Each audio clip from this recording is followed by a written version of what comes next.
Toujours au poste pour vous servir 63 ans de l'indépendance de la République démocratique du Congo dans ces plateaux spéciaux Lipanda.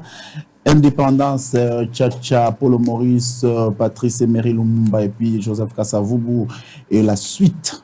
Vous savez, la République démocratique du Congo a accédé à la souveraineté nationale et internationale. Aujourd'hui, nous célébrons 63 ans. La configuration de ces plateaux ne change pas. Nous avons le directeur général du groupe de presse de Bossolo, Israël Mutombo. Nous avons également Gilles Kalombo et Monsieur Guy Bochard-Dioffé. Devant nous, nous avons le pasteur Louvois et Kaola de la Bible ouverte. Qui aujourd'hui, avec lui, nous allons parler de l'indépendance Tchatcha, 63 ans, ça c'est fait. Le Congo est plus que mature. Le Congo n'a plus besoin de pleurnicher. Le Congo, aujourd'hui, doit se sentir capable de faire face à plusieurs défis sécuritaires, comportementaux, identitaires. Aujourd'hui, pasteur Louvois, bienvenue. Merci beaucoup. Je profite pour souhaiter aussi bonne fête de l'indépendance à tous les Congolais qui nous suivent. Et je ferai une petite salutation particulière au président de la République, Félix-Antoine Tshisekedi. Que Dieu bénisse le Congo et merci à vous de m'avoir invité. Monsieur Israël Mutombo, encore une fois de plus, bienvenue dans ce plateau. Nous poursuivons ce même travail de servir la société congolaise. Ça c'est bien, mais il faudra rappeler que l'homme de Dieu n'est pas seulement serviteur de Dieu, il est aussi chantre de l'Éternel. Ça, c'est une précision détail, parce qu'au cours de l'émission, peut-être qu'on aura l'occasion de parler du côté pastoral, mais on va aussi à chaque fois revenir avec son talent impétueux. On parlera du côté chantre. Donc, il y a pas mal des albums que moi j'ai appréciés au cours du temps et je serai très à l'aise de poser quelques questions par rapport à cela. Merci Israël Mutombo. Jules Kalombo, devant nous, nous avons le pasteur Louvois Kaola. Pasteur, aujourd'hui, la République démocratique du Congo est un État laïque, regorgeant de communautés qui évoluent sans problème. Il n'y a pas de guerre entre communautés. Il peut y exister de guerre en interne dans des communautés. Mais sur le plan religieux, est-ce qu'aujourd'hui la République démocratique du Congo a une identité à vendre devant le monde? Merci beaucoup. Tantôt, vous parliez du fait que 63 années d'indépendance, comme quoi le Congo avait déjà atteint la maturité. Moi, je voudrais quand même rebondir sur ça. Est-ce que la maturité, c'est un problème de l'âge ou la maturité, c'est vraiment un problème de l'acquisition d'une certaine maturité en termes d'expérience et de leçons acquises? D'après votre appréciation, la maturité, c'est quoi? Moi, je crois que la maturité n'a rien à voir avec l'âge. La maturité a à voir avec l'acquisition de certaines valeurs qui permet à la personne de prendre de très bonnes décisions parce que, évidemment, il a tiré de très bonnes leçons du fait de son parcours. Et c'est là où je trouve qu'il y a un problème dans notre pays. Aujourd'hui, la République démocratique du Congo affiche quelle identité religieuse? Bon, c'est un pays laïque, comme vous le disiez tantôt, donc nous devons tolérer, accepter, du point de vue, de par la Constitution, toutes les religions. Mais je crois que un Congolais est un peuple croyant. Dans quel contexte en République démocratique du Congo on a parlé des églises de réveil? Parce qu'à l'époque, on sait l'église catholique et l'église protestante, mais l'église des réveils est entrée dans une vague qui aujourd'hui devient incontestable. Elle apporte quoi l'église des réveils en République démocratique du Congo? Bon, parlant de l'église des réveils, bon, vous étiez en train de stigmatiser sur les églises que nous appelons traditionnelles, qui sont du fait de la colonisation. Vous savez que quand les colons belges sont venus ici dans notre pays, il a posé des piliers importants. Il y a eu les piliers politiques et il y a aussi les piliers religieux, avec l'installation de deux églises traditionnelles que nous connaissons, l'église protestante et l'église catholique. Et déjà, lorsque nous pouvons analyser les choses, faisant une analyse rétro, nous allons nous rendre compte que déjà à l'époque, pour qu'il y ait éveil de la conscience, les églises ont quand même joué un rôle important. pour que le peuple congolais puisse avoir une conscience qui pouvait le pousser à revendiquer l'indépendance. Déjà, je vous parlerai de Simon Kimbangu. Déjà, à l'époque, nous le connaissons. Il a beaucoup lutté. Il disait à l'époque déjà que Mundela Zala Mundo, Mukomususu, Munda Okoma Mundele, Mundela Okoma Mundo. Et déjà là, vous trouvez qu'il y avait déjà une certaine conscientisation. Il parlait de la liberté et évidemment de l'égalité.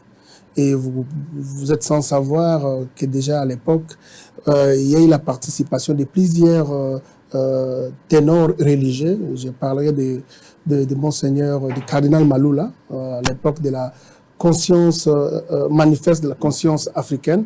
Ils ont essayé un peu de parler d'un certain nombre de choses qui pouvaient, n'est-ce pas, pousser les Congolais à retrouver la conscience de son identité et évidemment de son statut d'un homme libre. Et je crois que ce sont ces deux éléments religieux qui ont amené aussi, n'est-ce pas, les Congolais à rechercher l'indépendance. Déjà par là, on voit déjà qu'au cours de la période coloniale, il y a eu quand même l'impact, n'est-ce pas, de l'homme religieux et évidemment de l'Église dans l'éveil de la conscience, n'est-ce pas, du Congolais. Mais on peut remarquer les églises traditionnelles évoluant. Il y a eu à l'époque, beaucoup de gens savent, les mouvements de renouveau charismatique, où les gens, en dehors du culte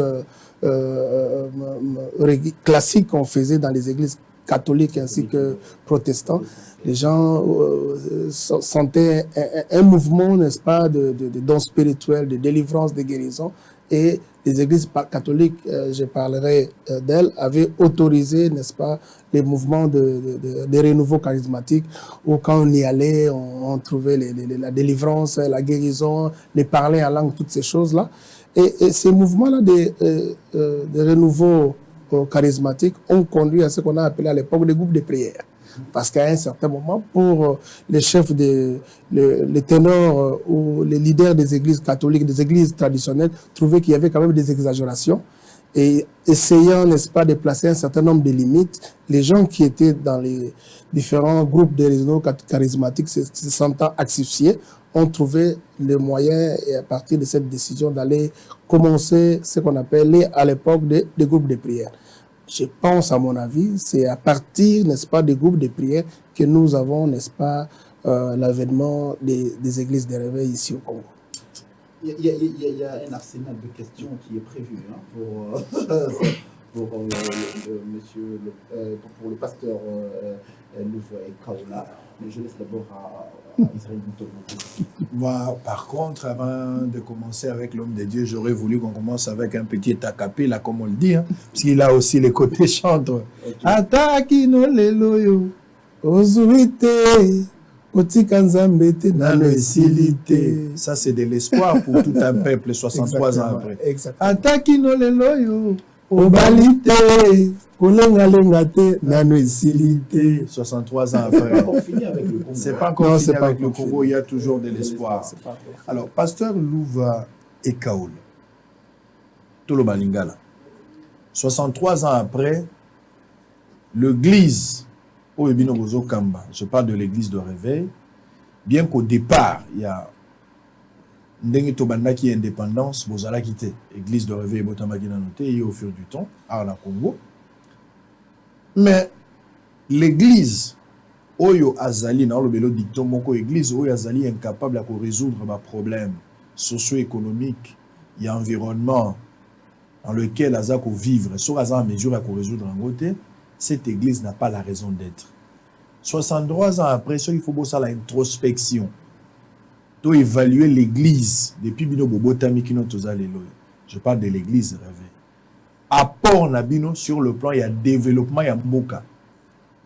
Vous évaluez mon à hauteur nini. Vous avez accompagné les pays sur le plan de développement, ou bien vous jouez rôle babeng Rabino l'opium du peuple. Moi, je crois que question est vraiment pertinente parce que le loto kango pour ma mingi que l'église est en juste cas pour na makele le na kango pétro na bémission. Qu'est-ce que l'église apporte? Je crois que pour y impact locaux, il faut comprendre place na yango. il est vrai que le Congo est un pays laïque, c'est-à-dire que c'est un pays Israël. Israël, Israël, c'est un pays laïque. Mais l'Église, depuis très longtemps, ils ont une mission prophétique. Premièrement, il y a quoi accompagner les acteurs politiques, n'est-ce pas, pour intégrer et pour appliquer les valeurs morales. Entre autres, unité, équité, justice, une bonne rétribution sociale, intégrité, et ça, les valeurs oyo, Église, et ça, promouvoir, et ça, aider les acteurs politiques, les dirigeants, à intégrer, parce que les lots, je crois, quand on parle du développement, oui, indice, agrégat macroéconomique, mais au monde, cause du développement, il y a un changement de mentalité. On a dit tous les diplômés, tous les idées. Tous les batamaïles, tous les idées. De fait, tout le monde a travaillé dans l'organisme international. Ah, bah, vous avez na FMI, bah, vous avez na Banque mondiale. Mais tant que vous avez un PC ministère, vous sentir que vous avez un FMI. Tout le monde a une opposition, le langage c'est tellement séducteur. Vous avez 2 ans. Comme nous avons aux États-Unis, parce que scandale géologique, autour de Mukili, au Balobapon, mais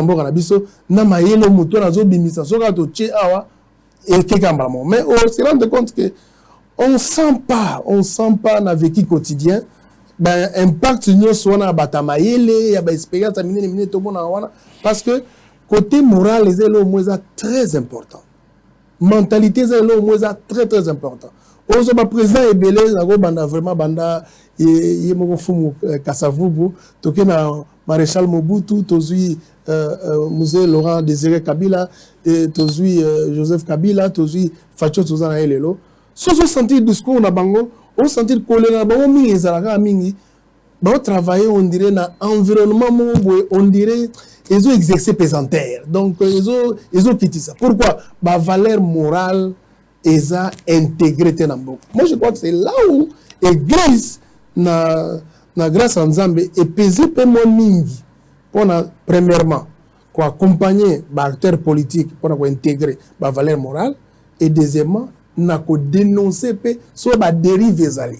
Et je crois que nous avons cité Kombo Awate, nous avons cité l'église particulière, mais depuis Cardinal Maloula, Titozo Poussanati Lelo, on sait sentir impact l'église pour dénoncer certaines dérives. L'église catholique, l'église catholique, sur le plan politique, parce que les décideurs politique.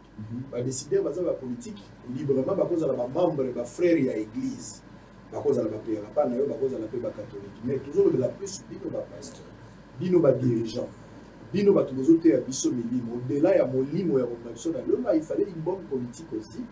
Il y a développement pour la biso parce que l'église quand elle vient de rêver, ceux qui en Afrique du Sud, ceux qui d'autres sous d'autres cieux, comment la église, bazar la hôpitaux, bazar la entreprise, l'église bazar la école. Ce n'est pas le cas. À peine on a vu maman Olangi d'heureuse mémoire, la mobile naïe. À peine tout le monde qui Patrice Oumoyimoussoko tout au début avec une église, avec un centre hospitalier. Mais ebélé à pasteur au Bazali na Mbongo. Bazo ya babatu église na bango o mingi bazana Mbongo te, Bazali babola, tant so batangi mais bazana misala te, mais bozali na projet de développement pour na bango te. C'est-à-dire ne place to lingi toyeba apport na bino lelo bozolo ba dollar et mati. Missionnaire tozo yeba. Lelo tozo ba mboka ezana passe 63 ans après totongi nzela te. Tolobi église a tonga nzela te, mais l'église a kokipe ko tonga nzela, ce qui l'état libéralisé secteur parce que na bangoka misusu ba privé bazalaka pe na banzela na bango. Mais tolobi la kaka développement même il y a ba membre bino bozana bango na kata l'église. Quel est le projet concret 63 ans après oyo bino église to ko te au-delà ba problème ni tété l'église développement ou nga ozala. Il fallait quand même préciser mission prophétique il y a église parce qu'il faut pas tout bas. Église, ils ont accompagné, mais l'église, ils ont géré un bocate. Parce que des fois, dans mon côté, il faut quand même te préciser. Tu mettre les points sur les i. Église, ils ont géré un bocate. politique au bazo diriger biso bon ba gérer mboka. Premier rôle na biso eza d'abord te ya kotonga ba hôpitaux. Parce que mona ba ngo pétro, église fait tonga ba hôpitaux, église fait ça la école, mais catholique azala oui, il y a nazo kende na bi premier rôle, ça que ba rôle musupeza na simezo na sima. Parce que église c'est d'abord une entité spirituelle. Eza on a d'abord pour na gagner ba âme, pour na préparer ba ton éternité. Parce que pour nanga, na mona ngo vraiment ils ont vendu ba la mouté. Autongi ba hôpitaux, autongi ba école, autongi ba bis, autongi ba entreprise. Entre-temps, bateau bazan na 4 églises, bazo kendeli felo, ozo préparer bon éternité. Moi, pour moi, je trouve que une telle église a échoué na mission nango. Mais sauf que l'église a zaka na mission spiritualité, a zaka na mission sociale. Na côté wana to moni ba parabole wala ba bon samaritain. Jisa côté mutu mo akoya ki azuye a tche na cheval ake a traiter. Yemo anda lo babi que non nazaki malade boye talangate, ça n'a rien à voir avec le spirituel. Il y a aussi un aspect social. Na cadre wana oeza rôle premier église té. Il faut préciser quand même wana. Ils ont un rôle secondaire église. Ils sont non négligeables, ils sont importants parce que qu'on peut amener le rôle premier église. Il y a une zone baboye so totali parce que non on peut mingi tolo ba mingi awa ba comparer biso mingi na ba église traditionnelle mais bazo bosana ke butolo bango na période indépendance biso zakité donc tous en années 60 surtout que na église des réveils et bandi à peu près mouvement ne banda ben na fin 80 na fin disons na fin 70 début années 80 tu es go vendre malam mato ba que non l'église des réveils 90 année 90 tout le monde sentir que non église des réveils centre évangélique mouvement évangélique donc so tali lelo a boy tous à peu près na 30 ans existence comparant à l'église traditionnelle aux obenga catholique na baza ya banda kala pe apparence na bino na bateau ba simba ki l'église traditionnelle parce que si on a vu peut-être pasteur moi il y a CBFC hein Nisala là pasteur il y a Bible ouverte na lemi n'est-ce pas quoi apparaître c'est différent non ça dépend bino boye na mission tu vois pasteur et Kaola hein ou Orange Rover mais pasteur il y a CBFC ça il y a église les disciples alors tambola makolo tu vois c'est constant wana ndeko nanga giza ba constat kala lelo so ke na église mususu oyo so benga protestant au kamwa eza ba observation kala mais on tala lo mona qui est différent les pasteurs sans pour autant bénir son église les pasteurs et bénir son église donc là dans la bande wana naza vraiment comme ils ont ça simaté église ça lelo remonter nani quand même na paix sa précision parce que posons question sur le plan social kasi on a combattre na linga quand même na paix explication moi très bien parce que généralement na monaka so bengi biso mingi awa mingi ezalaka ke non l'église bosa elo mote l'église des aboye basa elo nangwana c'est basa ba école ka l'église catholique c'est basa ba hôpital ka l'église catholique mission ya liboso église eza yango te mission ya liboso église eza yango te mission ya liboso église eza mission mo spirituelle donc muto parce que église est émanation ya mutu te l'église c'est l'émanation de Dieu. Jésus a dit dans Matthieu 16 je bâtirai mon église. Je bâtirai mon église. L'église est à lui. Après cette mission à l'église, il y a gagner ba âme pour préparer bango la éternité. Donc nous commençons nous aussi là parce que tu veux que tout passera. La parole de Dieu restera. Donc moto après sa mission musala. En tout la mission de son tonga école. En tout la mission de son tonga hôpital. En tout la mission est-ce que vous préparez batuna éternité. Donc un pas conséquence éternelle wana il y a déjà mission prioritaire na mission. Mais to bonité que na recherche wana ya mission prioritaire na biso eza mission spirituelle, mission sociale pesa important. Ya on na kena yo. So tali très bien. Na kumisinza na monaki papa Israël bandi ko masonango.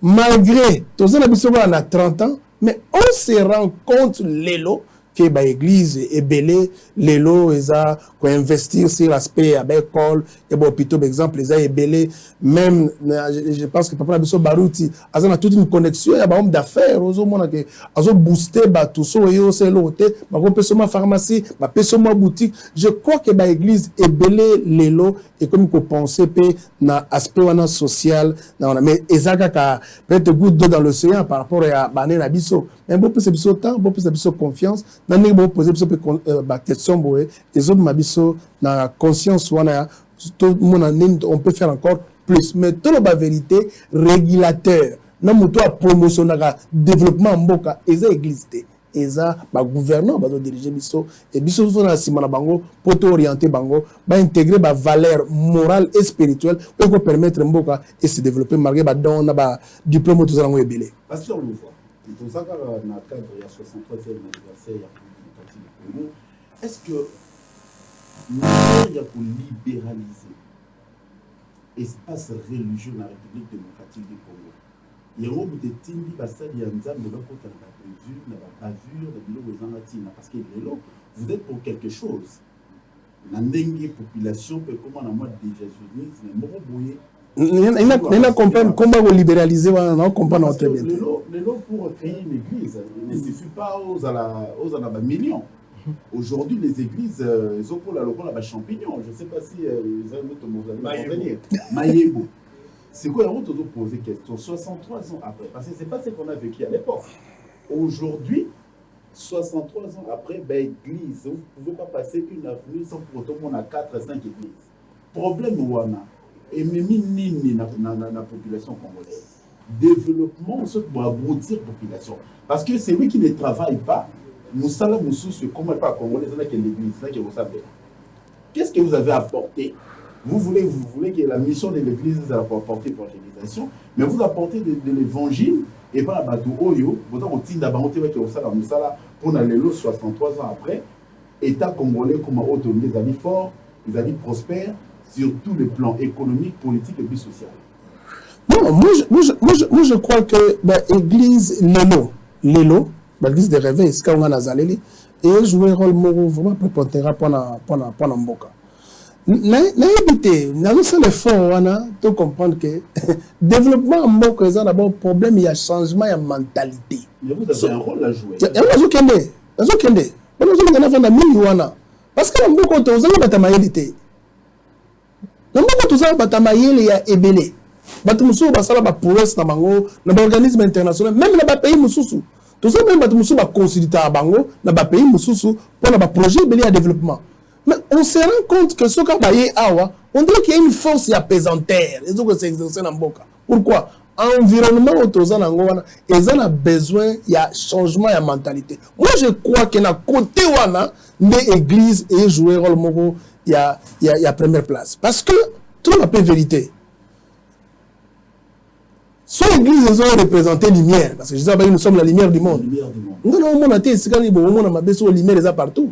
Soit les lumières, ils ont avenir pour les numéro 1, numéro 2, numéro 3. C'est cette lumière que vous faites allusion. Oui, parce que l'église, ils ont lumière. C'est-à-dire que dans l'église, il y a aussi des faux. Nous avons tout, attends mon métier, de journaliste, attends avocat, il y a des vrais, il y a aussi des faux. Bible est clair et même l'expérience dans l'histoire est là partout. Et des restes sont au bon niveau et bah qu'il faut et s'inspirera toujours la vraie. C'est quoi il faut le vrai. Wana n'enza basala makam. Donc dichotomie wana dualité wana ezana odia partout. Mais bah vrai ce qui baza ebelé. Moi je crois que eza bénédiction pour na mboka. Parce que l'église il fait de la lumière. Lumière sur opéra à venir pour le numéro 1, numéro 2, numéro 3. Je crois que la lumière est dérangée Moutouté.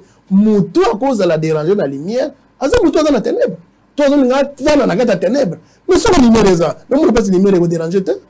Sur l'église il fait ça la moussala on zambatindi yango. Et ça la lumière na ba nation. Et prenez vérité, et prenez ba valeur morale. Aujourd'hui, condition sine qua non, il y a développement en Mboka. Va valeur morale, va valeur spirituelle. Condition sine qua non, il y a Mboka. Ce qui est Mboka, nous sommes en États-Unis. Oui, tous ces gens qui ont été chrétiens. Tous ces gens qui ont été dirigés par un pasteur. Mais, notre monde expérience, Mboka est tamboli, va valeur morale, ma valeur, il y a un qui permettre de le bon en bon. On appelle ça de valeur, le roi et intégrité. On appelle ça de valeur et une loi qu'on renverse le roi corruption, justice, équité. Et ça va vraiment boy. Nous le roi à Malawi. Oui, bien qu'on a sauté qu'on a boy, est difficile de corrompre mutu. Et un bon amouké, mais difficile de corrompre mutu. Mais tout on a basé la chrétienté. Mais sauf que Mboka et vend ici valeur local il y a intégrité, il y a justice, comme valeur, pour permettre de mourir. Comme une culture pour et comme une culture pour la pour moi, je trouve que c'est. Attends, le président américain, j'ai la Bible, c'est. Bon, on sont là-bas chrétiens. Non, d'ailleurs, homosexualité, il y a autre chose. Mais on va la valeur, on oublie des autres promet. Il y a un homme qui va vendre ici en haut et vendre ici mboka na bango. Mais il y a un pilier et vendre ici mboka de telle sorte que sur le diplôme, écoute ma valeur, c'est une bonne chose. Ma qualité, écoute ma valeur, c'est une bonne chose. Et na côté on a l'église na mboka na biso to jouer rôle il y a vraiment important na côté wana. Église aider. Tala le nombre ya ba shege bazali na mboka na biso ya ba kulu na bazali na mboka na biso. Bolo batte l'église mutema na kulu na ba shege. Mais imaginez que bato tout ba prière tango me dit pourquoi na ba église. So bazala raté. On allait encore avoir beaucoup plus de shege, beaucoup plus de kulu na. Tala le nombre na mboka na biso awa. Na ebité soto ko pesa ngato ya chômage na kata mboka. Et l'église m'a fait ça espoir parce que aux autres ba soit la mugina tonga wo liate o ba ide ko na mutute muto ko futa mineva la bana to ko futa landa ute o ba ide na mutute comme le mutu même suna comme bandit comme assassin. Mais je crois que l'évangile l'église ils ont fait ça mutu foi ils ont fait ça mutu espoir et ils ont poussé mutu évidemment na travail. Mais l'évangile on les a kalawana le peuple du peuple wana ils a ressuscité to comment mako pousse à bateau, pas travailler parce que avant même pécher, travailler, et là, on va ça pas mot. Allez, confrère Gilles, toutes mes excuses, moi, j'ai quand même, moi, Iloba, avant, la zone Sanadjo, fait appeler sur l'Iloba, peut-être ce qui a moni. Pasteur Louva, IGF, inspecteur général à la finance, a outil qu'on invité, Bassel Nanzambe dans une réunion, Bassali séance de travail. C'est ce qu'ils écoutent invité Kinga, mais il s'est fait qu'il est un peu malade. Donc, l'IGF a voilà. Alors, tant que Babandi est impliqué dans la décision et en Mboka, par exemple, pour la sensibilisation, il y a lutte contre la corruption, il y a gouvernance à Malamou, gérance à Malamou, parce que la plupart des politiciens, bazo traqué, bango miyibi, baza ba frère nabino ya église, d'une manière générale. Quand vous êtes associé, bozomi yo kandenge nini. Les lobos commis peut accompagner un gouvernement pour la lutte contre la corruption. Toujours qu'à passer parce que toujours qu'à passer. On dit que si on a des belé ba gérer mboka depuis 60 lelo, la plupart na bango bazali soit ba catholique soit ba protestant. Pour l'église réveil to ya calamité. Ceux lelo bazako dénoncer en fait lelo mboka na biso na position za lango ya cause ya corruption. C'est que quelque part, on va se réclamer partisans, na ba église, na ba chrétien, ba aider peut-être mbokate. Et ça a un souci makas. Et le lopé, tozo sous comme écoute ça que na l'église de la réveil, toi pe na bateau bazo gérer, ba tu pe na ba église na biso, évidemment il y a ba musu ba travailler bien parce qu'il faut quand même trouver la vérité. Mais ça ba musu oyo baza toujours ko intégrer ba spewan. Toi na zo évidemment ça ba travailler bien parce que papa Israël mo pas wana, c'est un chrétien. Et toujours quand je suis entreprise et nous bénissons le Seigneur par rapport à ça. On doit assister à un mariage, on doit promouvoir et on voit ça et on bénit le Seigneur. J'étais quand même bas fleur dans l'église de Sali. On a pris exemple mais majorité il y a autres monde ils ont ça la biso passe ma casse mais toujours continuer toujours que ça la moins fort on a qu'on sensibiliser moni corruption en mboka na biso ezalowa mi et des fois mi rekoya na kumorote mais toujours toujours sensibiliser. Je crois que nous allons profiter de l'occasion oyo tout est un royaume de Dieu, tout est un enlèvement, tout est éternité, mais je crois que s'occuper mboka ezo pesa ba facilité sociale et ko favoriser ba tebele ba se préparer pour la éternité wana ba spé le la wana ya ba intégrité ya lutte contre la pauvreté ba spé net ya ba tribalisme ba spé yo so ebele wana et ba spé il faut vraiment tout dénoncer parce que ça ba valeur té et ko permettre le pays monter et kende liboso. Pasteur Louva, la délinquance juvénile est en train de prendre une proportion très inquiétante au sein de la société congolaise. Comment l'Église tend à remédier à cette question qui devient aussi inquiétante auprès de la population? Non, j'aimerais quand même préciser quelque chose. Hein, parce qu'aujourd'hui, on ne doit pas laisser toute la responsabilité de l'éducation d'un enfant à l'Église. Je crois que l'éducation d'un enfant commence au niveau de la famille. Et la détérioration du tissu familier à cause de plusieurs raisons que je ne sais pas évoquer ici, a fait en sorte que la plupart des responsables, n'est-ce pas, qui doivent s'occuper de l'éducation des enfants, on donne souvent la responsabilité au niveau de l'Église. Je crois que si on doit tenir compte des réseaux d'éducation dans la vie d'un homme, on parle de l'Église, on parle de la famille et on parle de l'école. C'est là où un enfant doit être éduqué.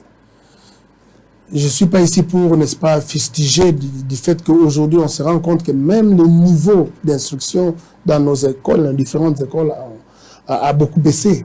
Nous, à l'époque, on avait des cours tels que civisme, éducation domestique. Ce sont des valeurs qu'on a intégrées déjà au niveau de l'école. Et déjà, à l'époque, ça, il faut quand même le souligner, nous avions des parents qui tenaient compte, n'est-ce pas, de l'éducation de leurs enfants. Mais la recherche du pain quotidien a fait aujourd'hui qu'un papa ou une maman sort le matin, il ne vient qu'à 21h à 22h, donc les enfants suivent ce qu'on appelle l'éducation diffuse. Et ce genre de réalité font en sorte que quand ces enfants-là viennent à l'église, ce n'est pas aussi facile pour l'église. Mais par la grâce de Dieu, on essaye, dans nos différentes églises, on a des départements de jeunesse, on a des départements d'économie, pour, n'est-ce pas, essayer d'intégrer un peu toutes ces valeurs-là. Moi, je dirais d'ailleurs, dans ces pays, si l'église n'était pas, avec toute la dépravation que je vois au niveau des familles, avec tout ce que je vois au niveau, n'est-ce pas, de l'encadrement au niveau des écoles, ça allait être plus pur que ce que nous voyons aujourd'hui. Alors, monsieur Pasteur Louvois, excusez-moi de vous appeler d'ailleurs un monsieur, hein, vous voulez, mais on vous prend à votre titre de pasteur. Aujourd'hui, nous avons de telle élection. Élection, nous avons le 3e cycle électoral. Aujourd'hui, le 4e. 4e cycle électoral. Alors, les lots, pasteur, on va bien homme de Dieu. On va opter assez ouvert dans la politique. Vous êtes un homme de Dieu. Est-ce que, s'il faut regarder, vous regardez en face, est-ce qu'ils ont une vocation un homme de Dieu? Il y a pour pencher vers la politique. Et puis, on sait la politique en pour quel résultat? Merci. La question est une question pertinente. Bon, n'habite que nous répondons dans côté. Mais pourquoi toujours connaître, toujours croire que l'élection, il y a des solutions pour le développement Mboka? Tu es un pasteur. Avant de terminer, tu as 63 indépendances en Mboka. Il faut te réfléchir. Maturité, ils ont acheté, nombre d'acheter. Maturité, ils ont capacité, il y a à réfléchir sur le problème sérieux en Mboka et proposer ma solution. Tu as une configuration, mais tout le monde croire que l'élection est bonne. Mais je crois que tu l'as dans 3 ou 4 cycles électoraux. Mais tu n'as pas vérité. Est-ce qu'il y a un moment bon ici? Des fois, on se rend compte d'ailleurs que l'élection est une minorité. Donc, on a une classe qui comme tourne na bango o balongwe ndeto za otoza la classe ozoya classe musuta ngoya est-ce que comme tourne ba oyo après ba oyo basili est-ce que comme tourne ba oyo mais on sentir que minorité quand ils ont bon alors que quand on parle de développement eza ko bonga ya majorité, c'est ça développement eza ko bonga ya majorité mais mieux être ya majorité ya minorité. Alors, moi, je me pose la question. Naza pour l'élection, c'est important. Mais je crois qu'au-delà de l'élection, il n'y a pas moyen de vendre sa institution à ma casse dans beaucoup où ils ont la valeur pour permettre beaucoup de développement. Vous avez pour passer avec la politique. Non, comment la question là? Il y a une question là, vous posez la question là. Mais nous avons réfléchi pendant des mois, pendant aucun appel à wana. Parce que tout le bâtir ba homme fort, moi que na libosoté na bâtir ba homme fort. Moi que na liboso pour bâtir ba institution forte. Moi que na liboso pour bâtir institution forte. Sauf que par exemple le Mboka le États-Unis boye bisao, ezala Obama, ezala Trump, ezala Joe Biden aujourd'hui. On se rend compte que changement ils ont peut-être quand mon dynamisme mon leader moi ont ça mais institution et vendre on a institution à ma casse dernièrement je crois que dans la Belgique parce que je crois une année parce que la premier ministre était mais Belgique ils ont très bien soké qu'on a pourquoi ben institution à ma solo et ça à vendre moi je crois que élection et comment on dirait nous bien on a monde religieux comme un lien que directement comme on dirait distraction pour Namboka. Nous sommes tous au courant que cette élection ne changer. Moi, je crois que Ezabao Bazan a pouvoir, le président Fachi, avec tous les respects, Nabao Bawoya Lobby. Est-ce que Moïse a été battu biso ben institution eza forte? Ezala paix, héritage de Bawo Tika Namboka. Bon, la comme la question posée sur si les hommes de Dieu, dans la ligne ça peut-être forme très bien ce qu'il a posé. Je vais juste adoucir pour permettre au côté en anglais avant de terminer parce que tu as un problème à temps. L'homme de Dieu, Louvaïka, voilà, moto ayemba nano silité. Ba pasteur rebelle ba sali ba parti politique. Les lots moukou dans la partie politique, évêque, annoncé en audio de la chair. Les lots Godem pour la partie politique et Jibampia, Yamampia Zagi déjà dans le mouvement. Donc, le pasteur rebelle, le comité de la partie politique. Argument à Bango, les autres à la Balingi cette fois-ci, Balanzambe va postuler. Assemblée nationale, on a rempli na Balanzambe pour que Balanzambe va courir quelque chose au bien-être et à bateau et Mazali Banda. Est-ce que vous pensez que pour mieux faire dans ces pays, il faut être d'abord un chrétien? Pour Nangaï, et ça a vu Nangaï.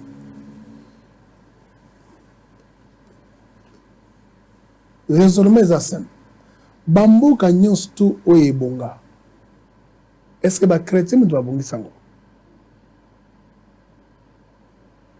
Surtout que par exemple, na boom automon na Nazi, Inde, Chine, Japon, Corée.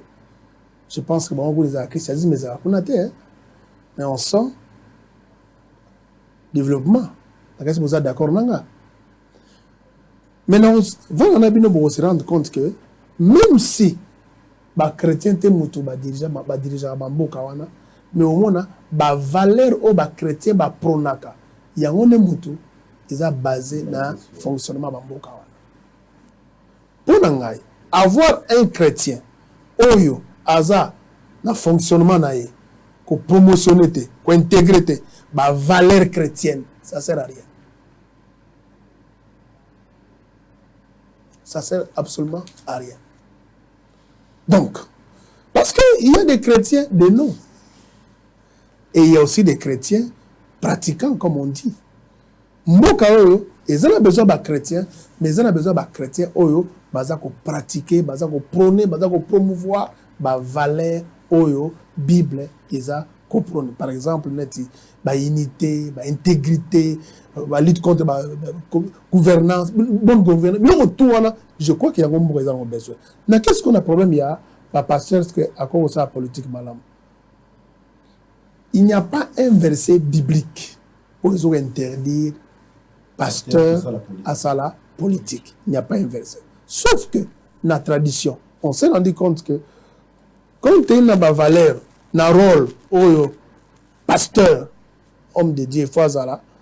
Des fois, quand on a des difficultés, il y a ça, n'est-ce pas, image comme un acteur politique. Parce que, par exemple, dans l'église, au gros à côté, on a bataillé des pèses. Au gros à côté, on a bataillé PPRD. Au gros à côté, on a bataillé la Mouka. Au gros à côté, qu'on gère Batouana et un moment compliqué. Pour Batouana, il est spirituel, mais tant que passer dans un moment effigie dans les politiques, on a des difficultés, et on gérer Bango. Mais parce que on a moniqué.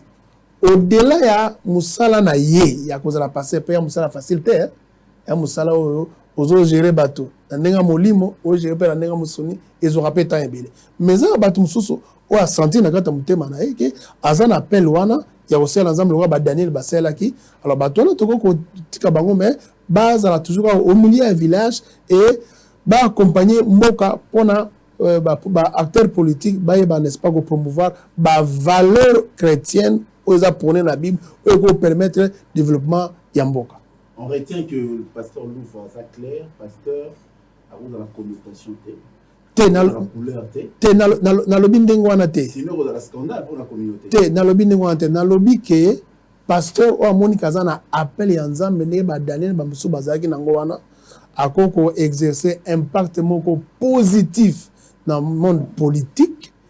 Je bénis le Seigneur na komisi nzambe, mais sauf que na musala ki pasteur et zo tant tellement ébélé mais surtout que face au milieu à village et ça quand même moins compliqué, mais ba musu ba exception za raté na ba loi nyosto parce que no porte la biso za ko ningana ba to ébélé ba za ko zela po ba les après yo. Mais pourquoi Nzembo na on a messilité et a toujours cherché un problème pendant la période électorale? Bon, il faut tout na bateau ba exploiter kango ngata on a bimisa Nzembo wana kati papa Israël azawana président Nzembo na ngali bozo te na bimisa ba somi ya libota ba biso de la biso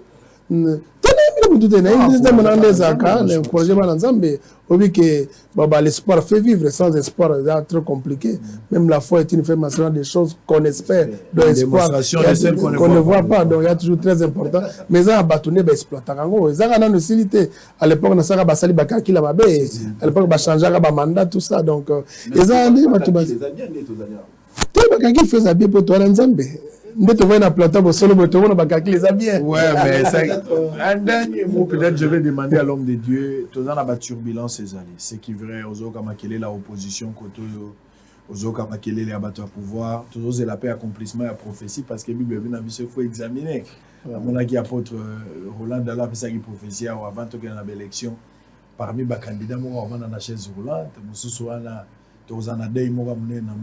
on attend. Tokoki ko attaquer prophétie, on examine selon les recommandations divines ce qui va arriver. Mais un dernier message. Et puis, au-delà de ça, aux Oyembali sous-souté. Dans cet album, voilà. Tama Eza Musumingite. Mais l'album, je crois que c'est là déjà. Le titre est intouchable. Voilà. Nasala qui single, bon, félicitations. On a un bel régime, Bazab intouchable. Biso Bananza, mais Bazab intouchable. Parce que le lot, les Kaboy, Ndoki Boy, Mutu Boy, Alinga Bomayo, Alinga Liayo, mais photo et Baïda. Faut rappeler la biso, tout ça, vraiment intouchable.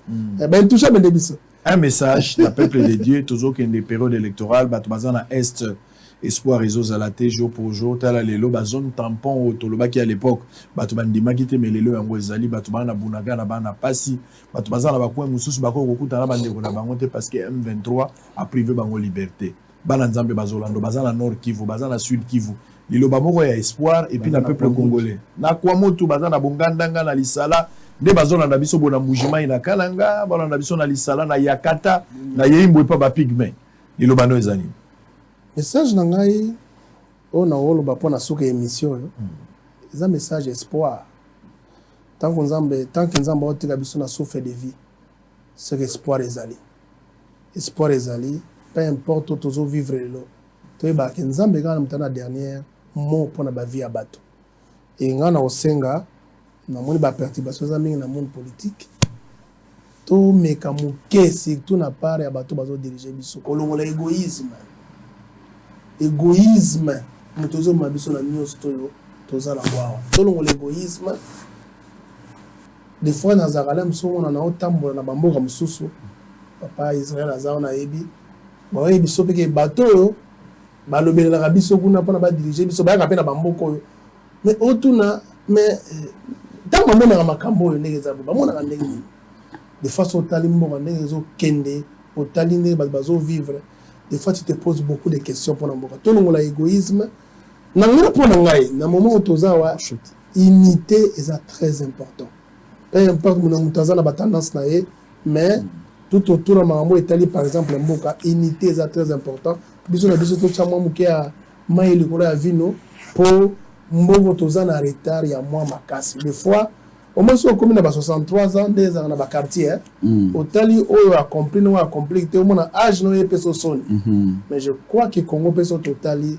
na 63 ans otolikisi awa to lugwa indépendance on dit la personne biso indépendance te biso to lugwa indépendance to lugwa indépendance pour tout même mboka ndenge za lelo ou bien pour to me kobongisa mboka je crois que bateau bazola kapso indépendance to ko se ko sabango ba pesa biso na idée mo bazanga nango pour to indépendance ezanga ndenge nini Parce que 63 ans après, tous on a des difficultés. On a collé internat.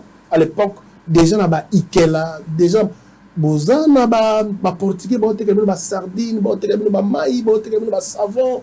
Ba tu bazan a ezo dirolo sa malolo. Ba bazan a besoin d'un hôtel. Na kasi ba to ba tambola mingi ba kina na bamboka. So ozana bamboka no ba Los Angeles, o senti te koza Washington te. Ozana bamboka no ba Dallas, o senti te koza Washington te. Et na kana na mboko ezaka ndengwana. Muto na goma na besoin de travailler à terre, na besoin de travailler à terre. Tout se poser question. 63 ans, capo âge kendaka ou bien à un certain moment au vendre donc il peut sonner à âge na biso, tout me campé ko changer façon ko raisonner, façon de fonctionner. Donc la mboka mawa.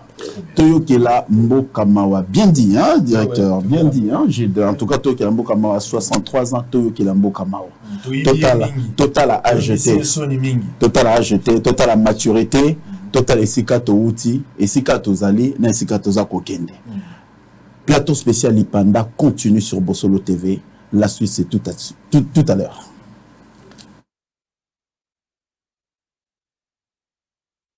Et là, que changer de Yamabe. Pour les alaki positif, c'est quoi comme négatif. Dans 63 ans, biso to ebota ma pré-indépendance. Mais selon ba histoire ba maman biso ba beta ndenge zalaka kala eza su ndenge wana te. Biso pe to koza na moi histoire malamu ke tant to bande kokola tozo ba ke tozalaka bien. Ça qui a l'ose komisile la te mususu ekoti. Mais pour le moment banda ko ebele basaki alo se kota c'était comme ka basakom mais rota la famille on est une famille nombreuse donc côté kolia mobulu côté sécurité mobulu côté makambo belé peka mobulu donc eloko échanger te tozo senga nzamba sunga ba konjo ba koti siko o bazolo ba biso ke lobi ke mboke ko bonga nzamba salela bangongolu ba changer makambo belé pour toza na posa ko vivre na kimia toza na posa ko vivre to en tant que congolais. Tout le monde a pensé que mboka na biso pe ezozala na ndenga malamu kolia malamu classe ya bana makamnyo se zala bien vie zala bien en tout cas pona ngai na bambula o yende sima o nde makambo sami mais avant ezalaki nango bien mais siko nde en tout cas tozo mona toko sa te eloko penza malamu za penza te échanger makasi mundele zaka mundele za mundele 1 2 biso batu muntu va compliqué. Mon pouvoir faut mutabo yango mundele a démissionner na pouvoir parce que mundele ko tshaka président Afrique na bo mundele ati donc aza mutona ba uza na esclave mon matin za na réseau aboya ka mima kama mindele pour na tout monde ndé président so taper sa pouvoir na président place waza place za mindele c'est faux t'as ce que député aux alentours na passe oui azu yango to sepeli mwana mboka mais passe zo continuer kaka passe zo continuer donc inutile kaka donc il faut changer na mboka za na ngote.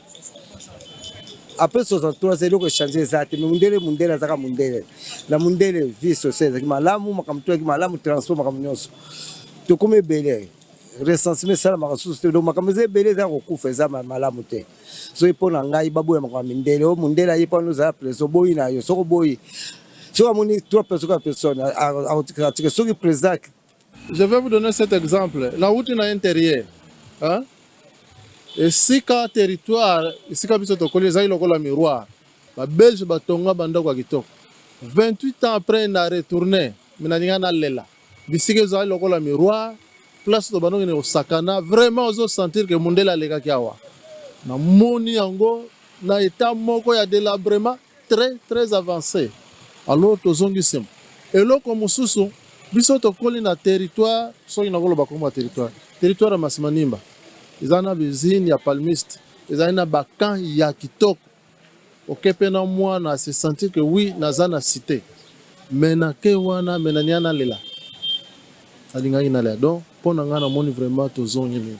Peut-être quelques points, il y a évolution, mais ils ont mingité. Exemple, à l'époque, communication, ils ont eu ma capacité. Mais pour le moment, on a un intérieur, on a une télévision, on a une TV5, on a une gisasawa. Deuxièmement, on a un service moko solaire, photovoltaïque, il y a un coréen à l'intérieur. J'avais du courant 24/24. Donc, on a une évolution. C'est le plan économique, c'est une bête le solo. Quand on a un bête le solo, on a cuisiné ya babel. Ceux qui ba footing bon on a les 30. Les autres comme les 30. natangisi banoko na bino na ba collège ya kitoko na mbongo wana, mais pour le moment nani oyo na Congo bako futa ye mbongo en tant que fonctionnaire ba futa ye mbongo du premier à yango le 30 ça passe parce que na l'ère ya kala to mona ba kuluna te l'ère ya kala to yo était na province tel bazo kata batu mitu, donc sécurité vraiment là n'en parlons pas.